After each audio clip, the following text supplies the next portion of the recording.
So, next is the law of blessings. आशीर्वाद का आध्यात्मिक नियम। आशीर्वाद मतलब जब हमको किसी से आशीर्वाद मिलता है उसका।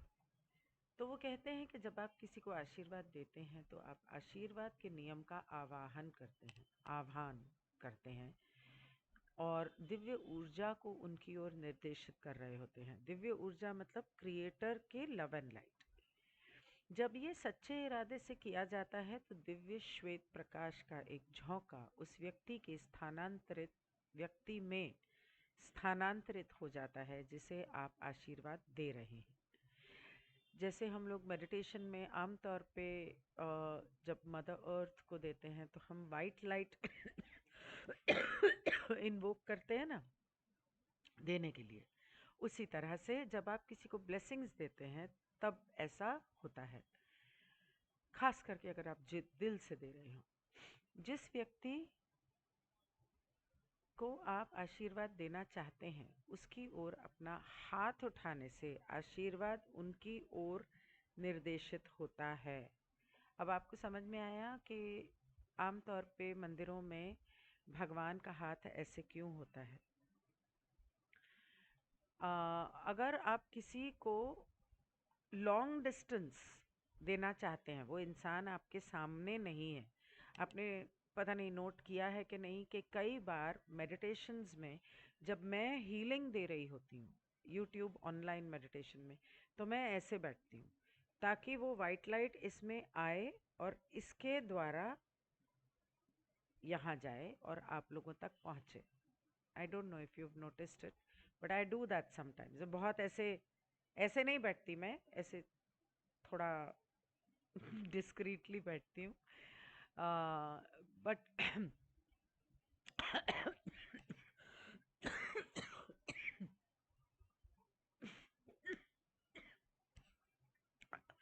आशीर्वाद देने से सकारात्मक ऊर्जा का संचार होता है। जब आप किसी के छींकने पर उसे आशीर्वाद कहते हैं, मतलब ब्लेस यू कहते हैं, तो आप उनमें दैवीय ऊर्जा के प्रवेश की कामना कर रहे होते हैं ताकि वो स्वस्थ हो जाएं। ब्लेस यू मतलब कि भगवान का आशीर्वाद तुझ पे रहे और तू ठीक हो जाए। अपने तो इसलिए हमें करना क्या चाहिए कि जब हम किसी को पैसे दे रहे हैं उस पैसे को ब्लेस करके देना चाहिए। जब किसी से ले रहे हैं तो ब्लेस करके लेना चाहिए। अपने ऑफिस को, अपने काम को ब्लेस करना चाहिए। कुछ लोग होते हैं जो ऑफिस में और घर में, मंदिर में और ऑफिस में प्रवेश करने से पहले उसकी दहलीज को ऐसे करते हैं। आप उनसे आशीर्वाद ले रहे हो, लेकिन उन्हें आशीर्वाद देना भी बहुत ज़रूरी है। आप जब अपने काम को, अपने ऑफिस को, अपने घर को आ, आशीर्वाद देते हो, बस 2 मिनट के लिए मेडिटेशन में बैठ के आ, अपने दिल से कहना है that I pray God please bless this office, please bless my, even आप जॉब भी कर रहे हो तो bless my home, bless everything in my home, living and non living thing.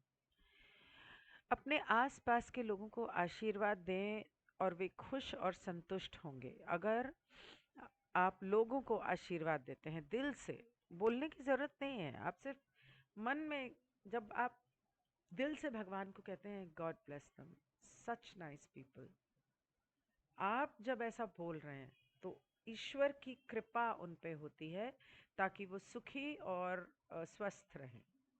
अपने पौधों को आप अगर चाहते हैं कि अच्छा खिलें तो उनको आशीर्वाद दे सकते हैं। अपने घर को, अपने शरीर को आप आशीर्वाद दे सकते हैं, क्योंकि ये आपका वो मंदिर है, आपके आत्मा का वो मंदिर है जो भगवान ने आपको दिया है इस जीवन में जीने के लिए। तो इसे आप आशीर्वाद दे सकते हैं। उसके लिए कुछ नहीं, आपको दोनों हाथ अपने हार्ट पे रखना है। गॉड ब्लेस मी, भगवान मेरा गला ठीक कर दे, मेरा कफ ठीक कर दे. Please bless me with good health so I can get back to my work.